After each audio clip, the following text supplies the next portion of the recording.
Coming up on today's wrestling news, Def Rebel have been busted for using AI in their themes. Lots of WWE and AEW stars are reportedly planning exits. A WWE superstar has destroyed Kayfabe. And 8 belts Mone.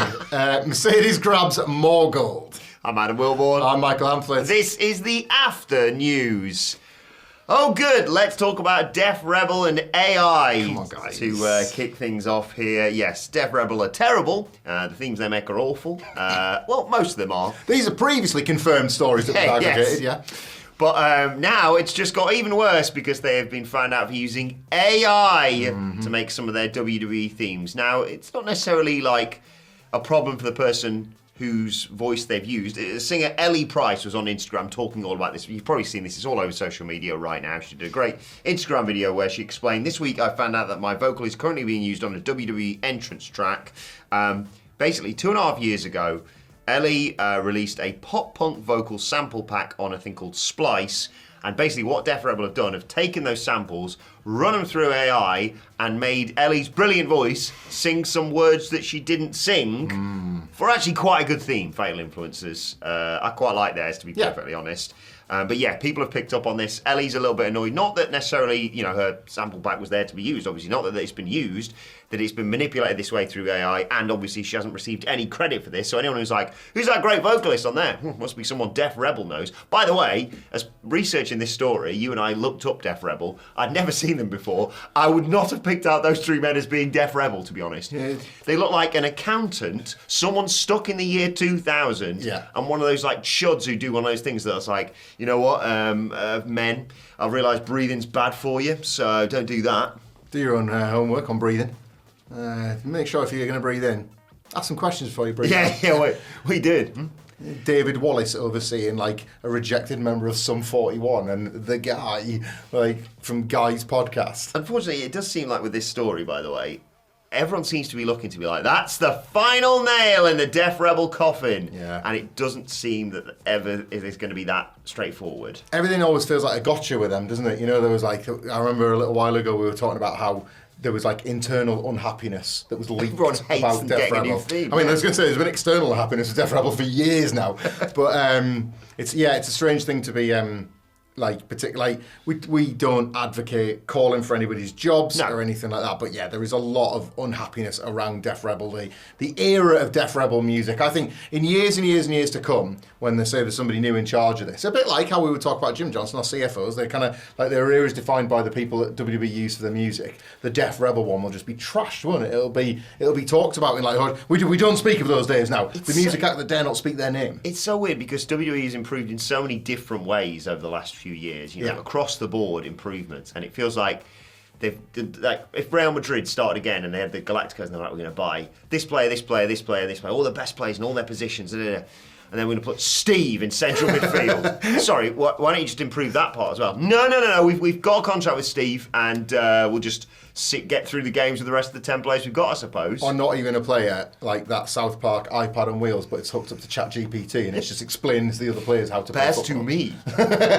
I can do something with the ball. You know what would probably make that iPad better? If it was preloaded with NordVPN. Indeed. I don't know how that would help on a football pitch, but in just about every other respect, NordVPN would help. The recognised leader in VPNs, and we've got an awesome deal for you still, just until the end of this month, so get it now. Lots of people have taken advantage of the offer. In the description to this video, 76% off, 4 months free, and $50 on an Amazon gift card. It's an unbelievable bit of business for all your VPN needs, as we say. Currently, only till the end of this month, so you got to act fast. Def Rebel are crap. Get rid of them. Get different people in. Yep.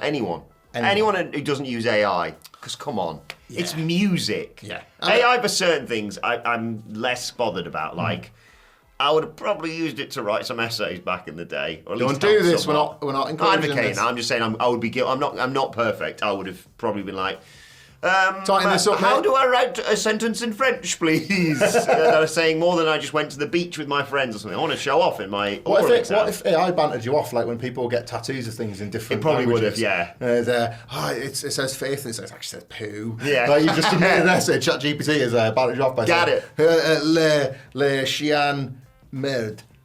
Dog poo. All right. Yeah. Anyway, speaking of exiting WWE, as the OTJs hope Def Rebel will do, WWE and AEW wrestlers, specifically those in the women's division, are apparently planning, quote, their exits. This is according to Dave Meltzer of the Wrestling Observer.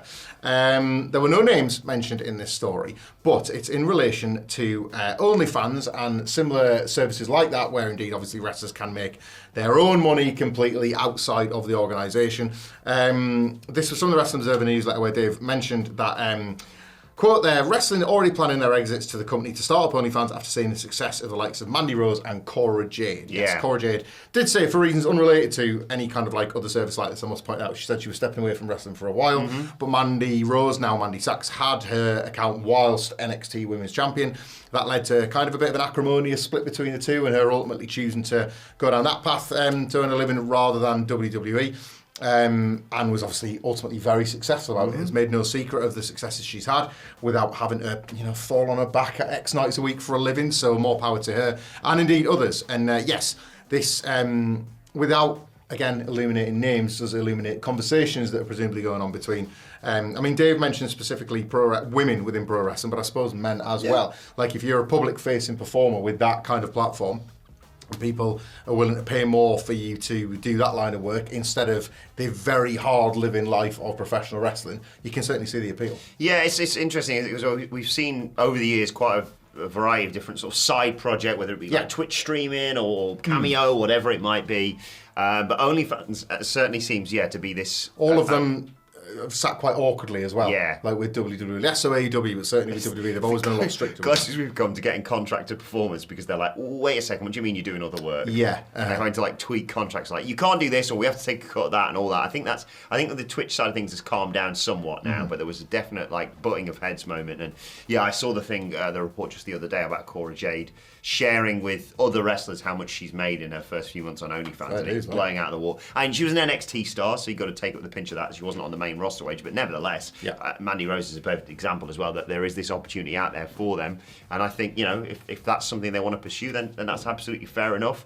But I really hope we don't lose. It's a bit like, you're losing footballers to a team you don't want to see them go and play for, or not play football in. It's like, if your favourite footballer said, turns out I can make loads more money playing chess, actually. Yeah. I kind of want to watch you. Chess coverage is not as win the Euros apparent. Instead, This, as a lot of stories often do, can be boiled down to one thing. Obviously, nobody should not do the job they want to do if they want to do it and they can earn the money. I'm just being selfish. Well, but to that point, wrestlers are not paid competitively with other athletes who are of a similar standing or of a similar fame, and it always comes back to that, doesn't it? Like if wrestlers were paid fairly, there would probably be less of a need to look elsewhere for other forms of income, or indeed potentially better forms of income. They're pro wrestlers on television every week, risking their bodies. Yeah. Pay them justifiably well. Absolutely agree. And also to that point, me and Michael Havler are on Cameo. If you want to order cameos from us, people have been asking me a lot recently, regularly, daily, in and out, tweets, back and forth. Adam, what can I get for your birthday? It's next Friday. What can I get from you? Tell you what you can get. Cameo from me, and then a huge tip at the end. You can find him a Cameo as well if you want to do that. My birthday in April, but in a way I feel exactly the same.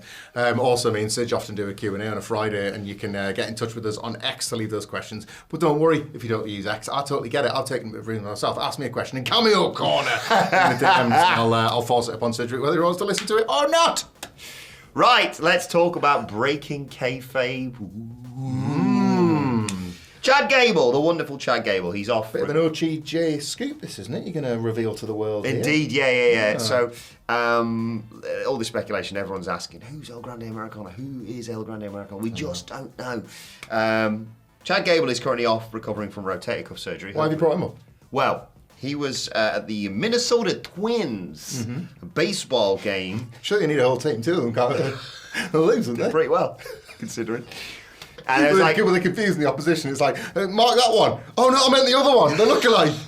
But there's a bit where they were like to Minnesota in the crowd, like, we're here with WWE superstar Chad Gable. Chad, how you enjoying the game so far? Yeah, good game so far. I love getting to third base with people and stuff like that. I don't know. Yeah, that's what he said. Yeah, he did. Regardless, everything's rude. He spoke candidly to. Don't right before I say this. Don't. Spoke candidly to Twins TV. I've watched that before. Chad Gable said he wrestled his first singles match at WrestleMania back in April. And I was like, what are you talking about, Chad? You weren't on the card, were you? You fact-checked this, didn't The whole you? point was I was saying it's a bloody shame how a great year he had so far in 2021 he didn't make the Mania card. No. Unrelated note, El Grande Americano wrestled at WrestleMania. So there's that. So all I can take from this, some people have got this confused and seemingly think that it's Chad Gable, as I mentioned in the story. I didn't write the title. Is this not the case? No. People are saying that Chad Gable's broke kayfabe and admitted he's El Grande Americano. Well, number one, he's had rotator cuff surgery, he's got his arm in a sling and what have you, and El Grande Americano was literally on Raw this last week, wasn't it? So, make that make sense. All I can take from this is he must be on some strong painkillers to think that he wrestled at WrestleMania in April, when obviously he just didn't. Guys, he got confused. I'm glad we cleared this up. Yeah. Like, you could have... Thing is, that you could have explained that story to the viewers and the listeners, and then they could have, like, taken one thing and meant it as another. Yeah. And now we've just, like... Could have been a big old mess. Big old mess of confusion. That's all El Grande Americano is now in the last few weeks. Yeah, well, that's it, yeah. Like, it would be daft to assume that... You shot up. Yeah, and then... Put you in a grow bag overnight. Dealing with two adults here. That'd be a stupid thing to assume. You know, like... You know, you get like a growth spurt and you're like mid-30s. Let us know. Look, let us know in the comments who you think El Grande Americano is. Or more specifically, what the heck Chad Gable was talking about. What is he talking about? And I'm going to go and do more research on Twins TV. I want to see the Minnesota Twins because I'm amazed that two players can take on an entire team. I think that's legitimately impressive. I want to go to Minnesota, Twinniapolis. So, presumably, if it's only two of them, there has to be, it's just a pitcher and a catcher. Yes. So they just, as long as you hit the ball, you're absolutely sorted for a home run. That's what you think. The pitcher's got really long arms. Yeah. So he pitches, then immediately runs back, and then, I got it. If you pitch it diagonally, they're in real trouble. Yeah. They've got a guy go Inspector Gadget. Twin Inspector Gadgets. Is that anything? Yeah. All right. Good, because we can move on to the last What a tune that is by Five, by the way. Remember that was a hidden track on their album? The Inspector Gadget theme. Yeah, check it out. What? Yeah, can't have that nowadays with Spotify. They've ruined everything. But if you like let the last song play... I remember hidden tracks, mate. I think it's the Invincible album. Right, if you let the last track play, it's like, what, a 9-minute track? When it finishes.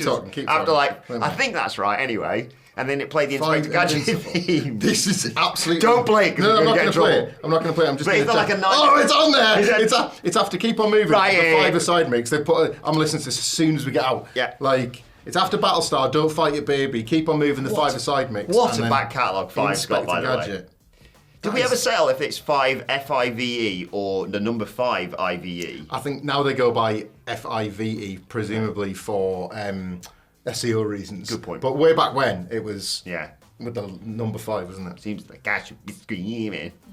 Trying to get it through to my friends. Do you know what's better than 5? Keeping on moving? No, 8, because it's more. Oh, yeah. Which is probably why Mercedes Mone has continued to win belts, because she was like, I got 5 on it. But she wanted it. I want to win myself 3 more. That's it. I'm gonna got 8 belts. She's taking the Ultimo Dragon picture. She's got 8 belts. It's ridiculous. This is absolutely amazing. awesome. I'll run down the latest wins and the stats that go along with the belts that if Ryan, our editor, can put up the picture that she's posted of her doing the Ultimo Dragon picture where there's just belts everywhere. She's been in the UK. Her arms. She's been in the UK. She was in Wolverhampton. Shout out to my cousin Nick who got basically a selfie with her because he was that close to the aisle. Awesome picture there. But yes, she defended her title at Rev Pro on Friday and then she was off to Poland where she picked up 2 more title wins. Wow. She has become a road warrior as part of her time with AEW. She's clearly loving getting around the world and wrestling and winning. 427 days into her TBS title reign, she now has the, right, checks notes, Rev Pro Undisputed Women's Championship. This goes along with the TBS title, obviously. Yeah.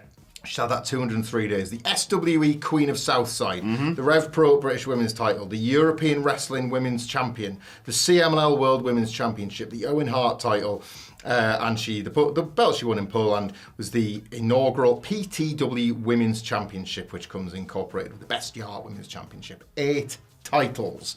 Incredible.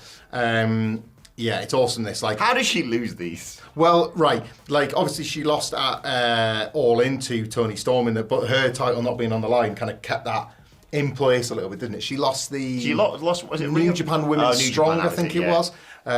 It's fun trying to keep track of the ones she's lost at this yeah. point. Yeah, like what's great about this, and I guess, you know, things happen, injuries happen, she might have to vacate or whatever. It's such a cool thing that she's potentially building up with all these indie companies, because it means at least once she's going to be going back. Like Rev Pro's an example, she's gone back and retained. She's gone back and won the title, she's still got it. But yeah, the idea it's cool of to see their belts being showcased on television as well. Like they're getting these, like she's this, you know. I think Aries wore one of the Defiant belts on TNA That's right, or something. Yeah, she's a star wherever she goes. Like if she's pictured with the belts, like that's going to get your belt a bit of profile and a bit of coverage, and presumably it does indeed mean a return of Mercedes Moné to your town, to your territory to defend and possibly lose and put over one of your stars. Yeah, like there are so many things to gain from this situation as she tells her own story. Funny if she goes on like a losing streak. Yeah, like travels the world winning belts and then at some point goes on a losing streak. And no, yeah, the last one she's got is a TBS or something. She has to like take it back to AEW. So yeah, really, really cool. The visual just gets better and better and more wackier of her with all the titles. And what a kind of personal professional victory. She takes a lot of pelters. Remember we talked about the that like harassment list, and she was like way up there as one of the ones getting some of the most grief. This is a couple of big back in the absolutely. Awesome for me, she's the second best belt collector there is after JC Jane. But you know, second's not nothing to be sniffed at. Nothing to be ashamed of. Who was that? Sorry, I forgot. Already forgotten him. She's from Fatal Influence. She's the NXT and TNA Women's World Champion. It's JC Jane. Oh, we didn't expect this would go as far as it did when we first did this bit. Yeah, it's still going. People hate it. Yeah, they do. We'll tweak it. Don't worry. Yeah. We've got lots of plans for this week. Oh god. But yeah, congratulations to Mercedes. I actually said, you should collect all like 8 belts or something when I met her at Forbidden Door, and the after party hosted. Not a Forbidden Door. It wasn't Forbidden Door that time. It was all in. It was cheap and you screwed it up. Yeah, bollocks. Sweet Chin Disco. That was where I met her because she popped up at our London show, and looks like we're back there again, except this time even bigger room. Indigo 2. If you're going to Forbidden Door, get your tickets for a Sweet Chin Disco, and if you're not going to that, we're going to any other bloody WWE or AEW show when they're in the UK or Paris. Get your tickets right now. Dice.fm. Such a great plug. A bit like this one, which is to watch a video that our brilliant editor Ryan, having suffered through 2 of these today, has put right here. Guarantee you listen to 5 tracks whilst he's editing this news. Oh yeah. Woo-hoo. Click here. Inspect this video.